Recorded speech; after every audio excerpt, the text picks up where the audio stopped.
Well, it's March deer chores, and what's cool about March is it's starting to turn into spring. And so we even look at, we're going to a client on Wednesday. Kevin Smith's going to go to that client with me. We'll work on it together. But it's supposed to be 15 degrees, and we're getting 3 to 6 inches of snow tomorrow, which is Tuesday. So, and then we look ahead, it's 16, 19, 20 some, but then next week it's starting to get into the 20s. And then by the following weekend, 10 days from now, 12 days from now, it's starting to get into the 30s and 40s. I'm hoping that means it's that spring warmer or meltdown of that happens in March. And what's nice about that is it starts opening the ground up for frost seeding, but especially looking for sheds.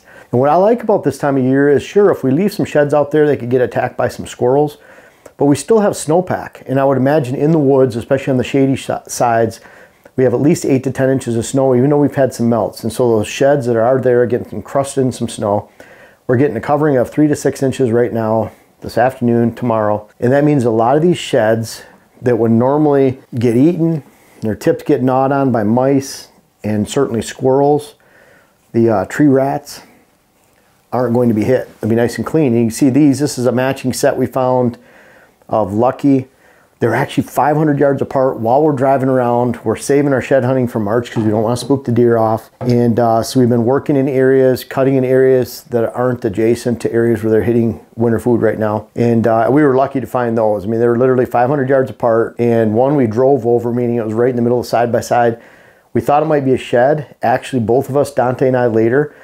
And we were both thinking about the same time. We'd check it on the way back. And sure enough, it was just the top portion of this bone sticking out through the snow, and we pulled it up. It was Lucky shed. And then the other one, I was driving by, it was literally a foot or two away from the side by side. So we're not actively going out, but in the process of doing other things, we've been able to find some. But March is definitely shed time for us. It might be later than when you would shed hunt. If you're in a, like we talked about in our shed hunting video, of when to search for sheds, when to hunt for sheds. If you're in a wilderness area, there's not a lot of food, and it's high winter severity, you might find, like in the UP of Michigan, northern Wisconsin, Minnesota, upstate New York, you might find that deer dropping their antlers by New Year's in early January. So you'd shed hunt a little bit earlier. And then if you're in an average area, Kevin found a really nice 165 inch, somewhere around there, set of matching sheds at the end of January. And so that was in kind of an average area, good timbered area, not a lot of ag in Ohio where they have some big bucks. So there's different timings for everybody, but we're certainly in March is a perfect time. And if you have snowpack right now, it's not gonna hurt to wait a little bit longer. We're still seeing bucks with both antlers still on, so they're still holding. It's not quite time for us to go right now. I'd say that 60–70% have dropped both. There's still 20% that are holding. There's some in between, but we can't wait to get out. Now, number two, this is something I'm excited for. I don't know this year if we'll be able to insulate our pole building, but we have a furnace that we can put in the corner of it. I really like to get this building warmed up so we can start shooting it indoors. Regardless, it's going to be warm enough at some point in March. Even if the daytime highs are 50 some, we can get out there without just numbing our fingers shooting indoors. I like shooting indoors with my bow. I find if I shoot indoors, even for a couple months off and on, and I get that repetition in and that constant high quality form, then it really pays big dividends as I go throughout the summer and into the end of the summer and certainly into the start of bow season. So indoor shooting can be a great way to hone your skills. If you're not really into it too much, I wouldn't put too much into it. What I mean by that, it's easy to develop target panic by trying to shoot a little spot the size of a quarter consistently. And for some people, you can build and improve on your form by shooting indoors. For other people, you can actually create a repetition of bad habits. So if you're creating those bad habits, to me, indoor shooting is not the place for you to be. Really try a blank bail. So we can do that inside the garage. If I want to shoot blank bail, if I was having a problem with my form, I can just close my eyes and shoot a big bail. And I'm not really shooting at a target, I'm just concentrating on form. When you can translate that form into making your shot, then it's okay to start shooting at dots and actually aiming at something. But until that time, make sure you're practicing on form. But really, if you can practice indoor and not develop bad habits, great idea to do that as quick as possible. March is a great time, especially when it warms up a little bit. Or just hit the archery shops. We hit Lacrosse Archery in La Crosse. Anthony there, they do a great job managing the indoor ranges. We have a lot of opportunity for 3D or indoor spots. So a great place to get inside and shoot a little bit and kick the midwinter blues or end of the winter blues. Cutting plantings and plantings. We have several redneck blinds in the property. This year I'm adding silky willow, which is a hybrid willow bush. It grows 12 feet by 12 feet, or hybrid willows. Hybrid willows, I'm going to combine both of those, but that's a willow tree that grows up very fast. I'm going to combine the two around my redneck blinds so that I can have that bush of willow growing up and help to conceal the blind. Now we'll have to trim shooting lanes, and it won't take very long to have to do so. They grow very fast. And within just 3 or 4 short years, I'll be trimming shooting lanes, but it'll be well worth it.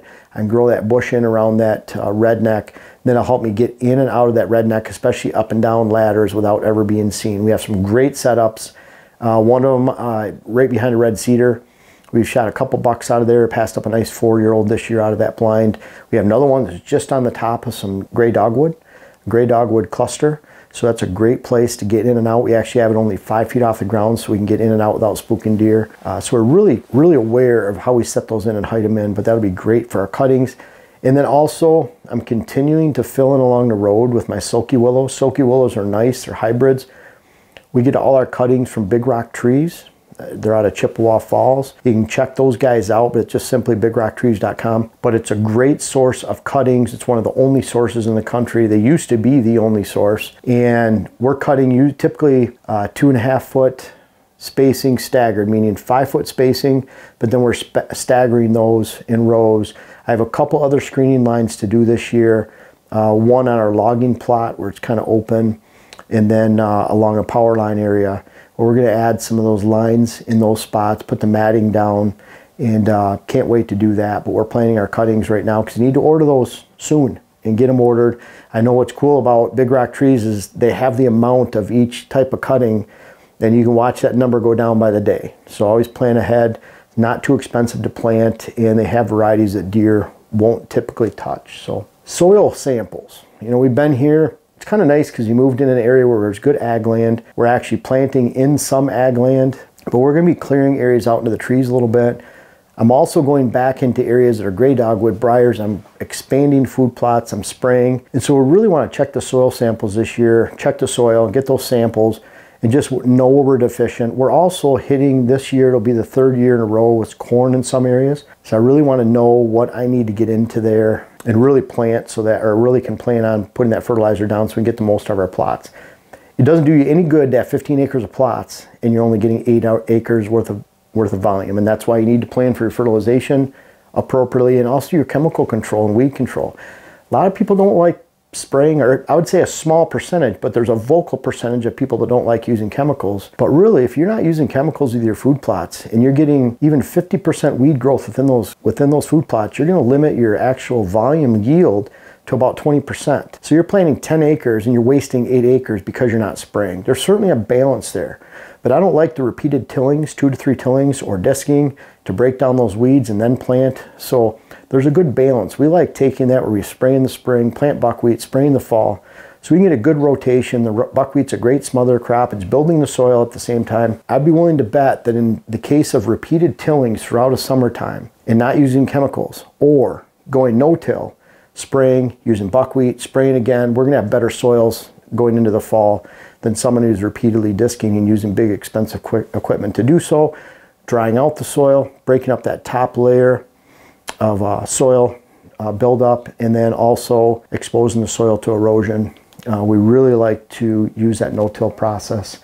And the soil samples are going to be one step closer to getting us to having the best volume we can for the acreage that we're planting. 5, our SD card cams.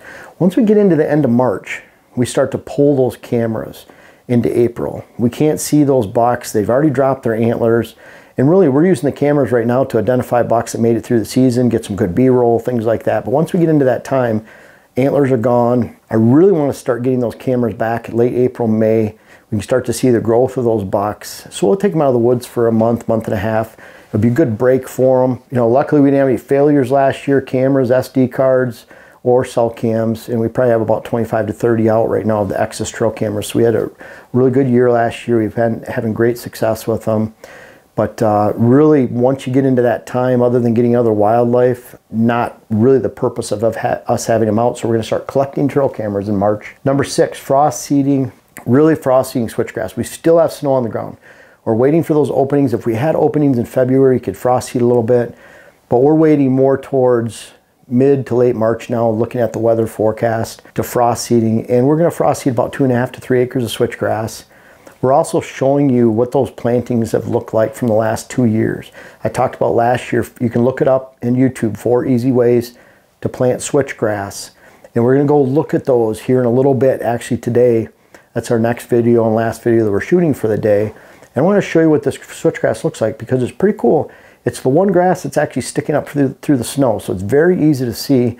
And we'll compare one planting to the other so that you can see and kind of make a decision for yourself. But bottom line is there's 4 easy ways to plant switchgrass, and you need the soil open so that we can throw that seed on the soil. I do not like throwing seed on snow. That was an old practice that I even talked about several years ago, but you can get a lot of runoff, and I've seen that in pockets, even in flat land, where you have quick runoffs and melts. All your seeds ends up over here. So I want consistent seed coverage, and that means I want to open the ground up. That's not to say we don't have 10% snow, 5% snow and ice showing, but by and large, a lot of it's gone, and it's going fast, and it's a perfect time in March to frost seed. It's a typical great time to frost seed, especially if you haven't already done it in September and October. September and October is also a great time, but a lot of people are hunting at that time, so they're typically not frost seeding. Now is that time.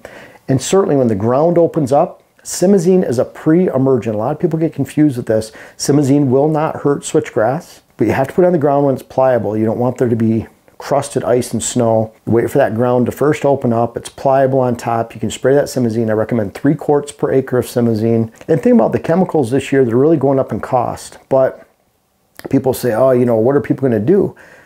We're talking about typically, and I'm not saying $100 or $150 isn't a big deal.